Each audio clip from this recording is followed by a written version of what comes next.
Assalamualaikum, Bu. Waalaikumsalam. Mlebu wae, Nduk.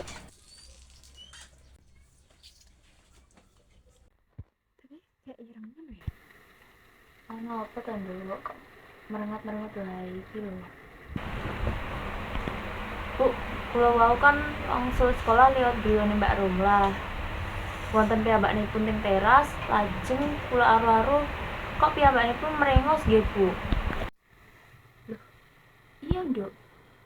Wingi Ibu yo lewat ning ngarep omahe Mbak Rumlah, tak aru-aru yo meneng wae iki. Kenging punapa nggih, Bu? Kok Mbak Rumlah menengke kula kaliyan Ibu? Oh, Nduk. Wingi ku Mbak Roma njaluk password wifi dhewe. Neng ibu ora maringi. Oh, terus Mbak Roma nesu. Amargi mboten diparingi password wifi kalian ibu. Iya saja, Nduk.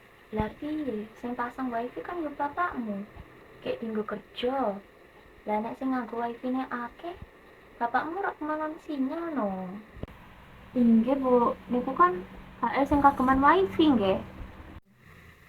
Ya nek dinggo Mbak Roma tok. Nek sak anak bojone melu nebeng piye? Saged-saged Bapak malah mboten saged nyambut damel, Bu. Amargi sing kagungan wifi kathah. Ben wis, Nduk, nek Mbak Roma arep ngenengke awak dhewe, ya diluruhi wae, Nduk. Iku kan awake dhewe ya urip tanggonan ndamel piye meneh. Inggih, Bu.